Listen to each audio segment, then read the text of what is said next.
Hi friends, ఎలా ఉన్నారు? నేను మీ కవిత. వెల్కమ్ బ్యాక్ టు అమ్మమ్మ కిచెన్ తెలుగు. ఈరోజు వీడియోలో మిల్ మేకర్ కర్రీని చాలా టేస్టీగా ఎలా ప్రిపేర్ చేసుకోవాలో చూపించబోతున్నానండి. ఈ కర్రీ చాలా టేస్టీగా ఉంటుందండి. ఈ కర్రీని మనం రైస్తో సర్వ్ చేసుకున్నా లేదా రోటీ, చపాతీ, పూరి, నాన్ ఇలా ఏ డిష్లోకైనా సరే పర్ఫెక్ట్గా సూట్ అయిపోతుందండి. చాలా సింపుల్గా ప్రిపేర్ చేసుకోవచ్చు. నాన్ వెజ్ని ఇష్టపడని వాళ్ళు ఇలా మిల్ మేకర్తో కర్రీని చేసి చూడండి, అందరికీ చాలా బాగా నచ్చుతుంది. సో ఫ్రెండ్స్, మరి లేట్ చేయకుండా మిల్ మేకర్ కర్రీని ఎలా ప్రిపేర్ చేసుకోవాలో చూద్దాం. దీనికోసం ఫస్ట్ ఒక మిక్సీ జార్ తీసుకొని అందులోకి 1 టేబుల్ స్పూన్ ధనియాలు వేయండి. 2 టేబుల్ స్పూన్ల ఎండు కొబ్బరిని ఇలా ముక్కలుగా కట్ చేసుకొని వేసుకోవాలి. 3 యాలకు బుడ్డలు, 7 లేదా 8 వెల్లుల్లి రెబ్బలు పొట్టు ఒలుచుకొని వేయండి. 5 జీడిపప్పు పలుకుల్ని వేసుకోండి. జీడిపప్పు పలుకులు వేసుకోవడం వల్ల కర్రీ టేస్ట్ చాలా బాగుంటుందండి.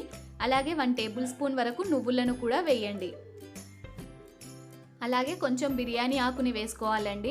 బిర్యానీ ఆకు మరీ ఎక్కువగా వేసుకుంటే కర్రీ చేదుగా వచ్చేస్తుందండి. సో కొంచెం వేసుకుంటే సరిపోతుంది. మీరు కొంచెం స్పైసీగా తినే వాళ్ళైతే ఇందులోకి మిరియాలు, లవంగాలు, చెక్క కూడా వేసుకోవచ్చు. ఇలా అన్నీ వేసుకొని మూత పెట్టేసి ఫస్ట్ ఫైన్ పౌడర్ లాగా గ్రైండ్ చేయండి. తర్వాత ఇందులోకి తగినన్ని వాటర్ని వేసి ఇలా ఫైన్ పేస్ట్ లాగా గ్రైండ్ చేసుకోవాలి. సో ఇప్పుడు మనకు మసాలా పేస్ట్ రెడీ అయిపోయిందండి. ఈ పేస్ట్ని పక్కన పెట్టుకుందాం. ఇప్పుడు వేడివేడిగా ఉండే వాటర్ని తీసుకోవాలండి. సో ఇలా వేడిగా ఉండే వాటర్ని తీసుకొని ఇందులోకి 1 కప్పు వరకు మిల్ మేకర్ని యాడ్ చేయండి. అంటే గ్రామ్ వైజ్ చెప్పాలంటే 200 గ్రామ్స్ ఉంటుందండి. సో ఇలా వేడి వాటర్లో మిల్ మేకర్ని వేసుకోవాలి. ఇలా మిల్ మేకర్ని వేసి ఒకసారి ఇలా స్పూన్తో బాగా మిక్స్ చేసుకొని ఒక 5 నుంచి 10 నిమిషాల పాటు నానబెట్టుకోవాలి. 5 నిమిషాల తర్వాత మిల్ మేకర్ బాగా నానింటాయండి. సో చూడండి, సైజు కూడా ఇంక్రీజ్ అయింది కదా. సో ఇలా నానబెట్టుకున్న తర్వాత ఇందులో ఉండే వాటర్ని డ్రైన్ అవుట్ చేసుకోవాలండి. ఇలా వాటర్ని తీసేసుకొని మళ్ళీ ఇప్పుడు ఇందులోకి ఫ్రెష్గా వాటర్ని యాడ్ చేయండి. ఇలా నార్మల్ వాటర్ని వేసుకొని ఇప్పుడు ఈ మిల్ మేకర్లో ఉండే వాటర్ని అంతా కూడా ఇలా చేతితో ప్రెస్ చేస్తూ తీసేయాలి. ఇలా బాగా గట్టిగా ప్రెస్ చేస్తూ ఇందులో ఉండే వాటర్ని అంతా కూడా రిమూవ్ చేసేయాలండి. ఇలా బాగా గట్టిగా పిండుకొని తీసుకోండి. మిల్ మేకర్లో వాటర్ ఉంటే కర్రీ అంత టేస్టీగా ఉండదండి. కాబట్టి వాటర్ లేకుండా ఇలా గట్టిగా పిండుకొని తీసుకోవాలి. చూడండి, మిల్ మేకర్ అన్నిటినీ కూడా ఇలా బాగా పిండేసుకొని సపరేట్గా ఒక ప్లేట్లోకి వేసుకొని పెట్టుకోండి. ఇప్పుడు స్టవ్ ఆన్ చేసి ప్యాన్ని తీసుకొని అందులోకి 1 టేబుల్ స్పూన్ వరకు ఆయిల్ని వేయండి. ఆయిల్ కొంచెం వేడైన తర్వాత ఇప్పుడు ఇందులోకి 7 లేదా 8 జీడిపప్పు పలుకుల్ని యాడ్ చేయండి. ఇప్పుడు ఈ జీడిపప్పు పలుకుల్ని మంటను మీడియం ఫ్లేమ్లో పెట్టుకొని లైట్ గోల్డెన్ బ్రౌన్ కలర్లోకి చేంజ్ అయ్యేంత వరకు ఫ్రై చేయండి. ఇలా లైట్ గోల్డెన్ బ్రౌన్ కలర్లోకి చేంజ్ అయిన తర్వాత వీటిని సపరేట్గా ఒక ప్లేట్లోకి తీసుకోండి. ఇప్పుడు మళ్ళీ అదే ఆయిల్లోకి మనము పిండుకొని తీసి పెట్టుకున్న మిల్ మేకర్ని యాడ్ చేసుకోవాలి. ఇలా మిల్ మేకర్ని వేసుకొని మీడియం ఫ్లేమ్లో ఒక 3 నిమిషాల పాటు ఫ్రై చేసుకోండి. ఇలా ఫ్రై చేయడం వల్ల ఇందులో ఉండే ఎక్సెస్ వాటర్ అంతా కూడా రిమూవ్ అయిపోతుందండి. మనం కర్రీలో యాడ్ చేసుకునేటప్పుడు గ్రేవీ కూడా బాగా పీల్చుకుంటుంది. అలాగే కర్రీ టేస్ట్ కూడా బాగుంటుంది. కాబట్టి ఇలా ఫ్రై చేసుకొని సపరేట్గా ఒక ప్లేట్లోకి తీసేసుకోండి. ఇప్పుడు మళ్ళీ అదే ప్యాన్లోకి 3.5 టేబుల్ స్పూన్ల వరకు ఆయిల్ని వేయండి. ఆయిల్ కొంచెం వేడైన తర్వాత 1/2 టీ స్పూన్ షాజీరా, 2 మీడియం సైజ్ ఉల్లిపాయల్ని ఇలా సన్నగా పొడువుగా కట్ చేసుకొని వేసుకోండి. ఇప్పుడు ఈ ఉల్లిపాయల్ని లైట్గా కలర్ చేంజ్ అయ్యేంత వరకు ఫ్రై చేసుకోవాలండి. ఉల్లిపాయలు త్వరగా ఫ్రై అవ్వాలంటే ఇందులోకి చిటికెడు ఉప్పు వేసుకొని ఫ్రై చేసుకుంటే ఉల్లిపాయలు త్వరగా ఫ్రై అవుతాయి. ఇలా ఉల్లిపాయల్ని ఫ్రై చేసుకున్న తర్వాత ఇప్పుడు ఇందులోకి ఒక మీడియం సైజు టమాటాల్ని ఇలా చిన్న ముక్కలుగా కట్ చేసుకొని వేసుకోండి. ఇప్పుడు ఈ టమాటాలని కూడా ఆయిల్లోనే బాగా సాఫ్ట్గా అయ్యేంత వరకు మగ్గించుకోవాలండి. సో ఇలా ప్రెస్ చేసుకుంటూ మగ్గించుకోండి. సో టమాటాలన్నీ ఇలా సాఫ్ట్గా మగ్గిన తర్వాత ఇప్పుడు ఇందులోకి మనం గ్రైండ్ చేసి పెట్టుకున్న మసాలా పేస్ట్ని మొత్తం వేసేసుకోండి. ఇలా మసాలా పేస్ట్ మొత్తం వేసుకొని ఇదంతా కూడా బాగా కలిసే విధంగా ఒకసారి బాగా మిక్స్ చేయండి. మంటను మీడియం టు లో ఫ్లేమ్లో అడ్జస్ట్ చేసుకుంటూ మిక్స్ చేసుకోవాలి.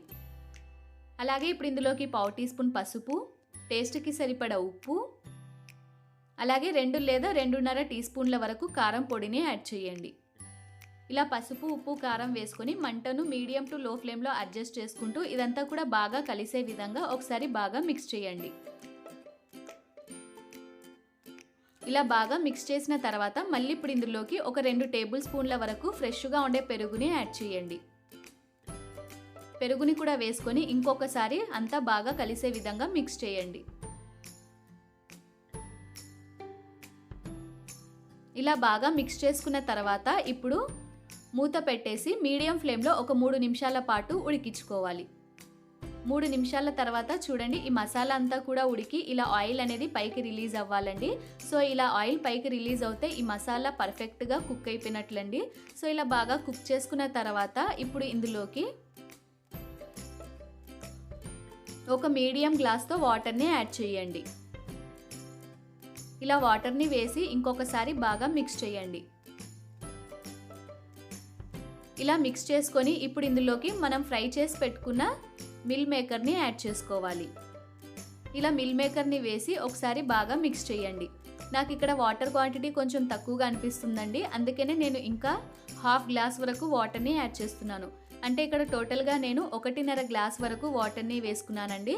సో ఇలా 1.5 గ్లాస్ వరకు వాటర్ని వేసుకొని మిక్స్ చేయండి. ఇప్పుడు మూత పెట్టేసి మీడియం ఫ్లేమ్లో 5 నుంచి 7 నిమిషాల పాటు ఉడికించుకోవాలి. 5 నిమిషాల తర్వాత మూతను ఓపెన్ చేసి ఇంకొకసారి మిక్స్ చేయండి. సో చూడండి గ్రేవీ కన్సిస్టెన్సీ ఇలా ఉండాలండి. ఈ కర్రీ చల్లారిపోయాక ఇంకొంచెం థిక్గా అయిపోతుందండి గ్రేవీ, కాబట్టి ఇలా ఈ కన్సిస్టెన్సీలో ఉన్నప్పుడే ఇప్పుడు ఇందులోకి మనము ఫ్రై చేసి పెట్టుకున్న జీడిపప్పు పలుకుల్ని యాడ్ చేసుకోవాలి. అలాగే ఒక 2 పచ్చిమిర్చిని ఇలా చీల్చుకొని వేసుకోండి. పచ్చిమిర్చిని ఈ స్టేజ్లో వేయడం వల్ల చాలా టేస్టీగా ఉంటుందండి. అలాగే కొంచెం కరివేపాకు, సన్నగా కట్ చేసుకున్న కొత్తిమీరను కూడా వేసుకొని ఒకసారి బాగా మిక్స్ చేయండి. ఇలా మిక్స్ చేసుకున్న తర్వాత మళ్ళీ ఇప్పుడు ఇందులోకి ఒక టీ స్పూన్ వరకు కసూరి మేతిని యాడ్ చేయండి. కసూరి మేతిని ఇలా క్రష్ చేసుకొని వేసుకోవాలండి. కసూరి మేతి ఆప్షనల్ అండి, మీకు ఇష్టమైతే వేసుకోవచ్చు లేదా స్కిప్ చేసినా పర్వాలేదు. ఇలా కసూరి మేతిని వేసి ఒకసారి మిక్స్ చేసుకొని మళ్ళీ 1 నిమిషం పాటు మూత పెట్టేసి మీడియం ఫ్లేమ్లో ఉడికించుకోండి. 1 నిమిషం తర్వాత సో చూడండి గ్రేవీ పర్ఫెక్ట్గా రెడీ అయిపోయిందండి.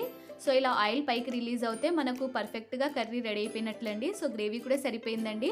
ఈ స్టేజ్లో ఉన్నప్పుడే చూసుకొని స్టవ్ ఆఫ్ చేసుకోవాలండి. చల్లారిపోయి గ్రేవీ కన్సిస్టెన్సీ ఇంకొంచెం థిక్గా అయిపోతుంది. సో అంతేనండి, యమ్మీ యమ్మీగా టేస్టీగా మిల్ మేకర్ కర్రీ రెడీ అయిపోయింది. ఈ వీడియో కనుక మీకు నచ్చితే మీరు కూడా ట్రై చేసి మీకు ఎలా వచ్చిందో నా కామెంట్ సెక్షన్లో కామెంట్ చేయండి. అలాగే ఒక లైక్ చేసి మీ ఫ్రెండ్స్కి రిలేటివ్స్కి ఫార్వర్డ్ చేయండి. మరిన్ని టేస్టీ అండ్ క్విక్ రెసిపీస్ కోసం అమ్మమ్మ కిచెన్ తెలుగు ఛానల్ని సబ్స్క్రైబ్ చేసి పక్కనే ఉన్న బెల్ ఐకాన్ని క్లిక్ చేయండి.